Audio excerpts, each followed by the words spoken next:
মই তেওঁক সুধিছোঁ বোলে আপুনি চকী টেবুল মাইক কিবা আনিছে নেকি? কৈছে নাই না।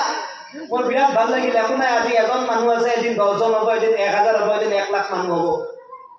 মই কৈছোঁ ছাৰ অশেষ অশেষ ধন্যবাদ, আপুনি মোক এৰি থৈ যোৱা নাই। তেওঁ কৈছে ছাৰ আপুনি চিন্তা নকৰিব, মই আপোনাতকৈ আগত ইয়াত নাযাওঁ, আপোনাতকৈ পিছতে যাম, কাৰণ এই হলটোত তলাটোতো ময়ে মাৰিব লাগিব।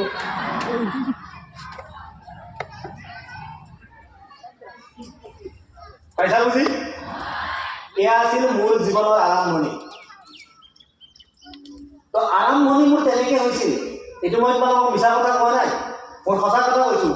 আৰম্ভণি মোৰ তেনেকৈ হৈছিল যেতিয়া মই কথা কৈছিলোঁ মানুহে শুনিব খোজা নাছিল।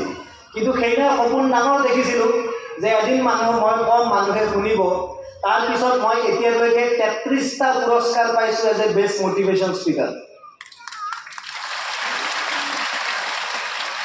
মই এতিয়ালৈকে 7টা পুৰস্কাৰ পাইছোঁ এজ এ পেৰেণ্টিং কোচ, মানে অভিভাৱক কেনেকৈ শিকাব লাগে।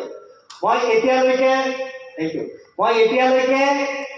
300খনতকৈ বেছি স্কুলত মটিভেশ্যনেল স্পীচ দিছোঁ। মই হুণ্ডাই, মাৰুতি এইবিলাক কোম্পানীত মই ট্ৰেইনিং প্ৰভাইড কৰোঁ, ৰাইট। আৰু ৰিচেণ্টলি মই দিল্লী গৈছিলোঁ, তাতো মই এনেকুৱা প্ৰগ্ৰেম কৰি থৈ আহিছোঁ, ৰাইট। নৰ্থ ইষ্টৰ ওৱান এণ্ড অনলি মেম্বাৰ হয় মই যে ইণ্ডিয়ান ট্ৰেইনাৰ এছ'চিয়েশ্যনৰ মেম্বাৰ, নৰ্থ ইষ্টত অকল এজনেই আছে। তো যেতিয়া মই এই যাত্ৰা আৰম্ভ কৰিছিলোঁ তেতিয়া মই গম পোৱা নাছিলোঁ যে এদিন এইটো পৰ্যায়লৈকে আহিব পাৰিম, আৰু বহুত যাব আছে। কিন্তু মই কথা এইটোৱে কওঁ যে আৰম্ভণি সদায় ভাল নহয়, কিন্তু যাৰ সপোন থাকিব তেওঁৰ লগত কোন থাকিব? তো ডাঙৰ ডাঙৰ সপোন দেখা, জীৱনটোক যিমান ধুনীয়া কৰিব মন আছে কৰা, কাৰণ তোমাৰ লগত সদায় যিমান সন্মুখত সমস্যা নাহক কিয় সেই সমস্যাবিলাকক যুঁজ দিবা, কাৰণ তোমাৰ লগত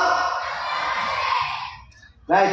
সেইকাৰণে আল্লাহ নিজে তোমাৰ সন্মুখত আহিব নোৱাৰে, সেইকাৰণে আল্লাহ তোমালোকৰ সন্মুখত শিক্ষক আৰু পিতৃ মাতৃ প্ৰভাইড কৰিছে।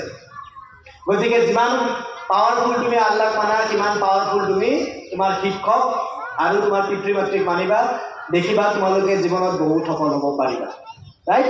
তো শেষত যাওঁতে এষাৰ কথা কৈ যাওঁ যে জ্ঞানদীপ একাডেমীত মই আহোঁতে যি ধৰণে মোক আদৰণি জনাইছিল তাৰ কাৰণে মই স্কুল কৰ্তৃপক্ষক আৰু যিকেইজনে নাচিছিল তেওঁলোকৰ কাৰণে ডাঙৰ হাতচাপৰি এটা হোৱাটো বিচাৰিছোঁ। আৰু লগতে যিখিনি বিশেষ ব্যক্তি ইয়াত উপস্থিত আছে তেওঁলোকে নিজৰ কাম এৰি পেলাই এইখন স্কুলৰ ভাল হওক বুলি আশীৰ্বাদখন দিবৰ কাৰণে ইয়ালৈকে আহিছে। গতিকে আটাইজন বিশেষ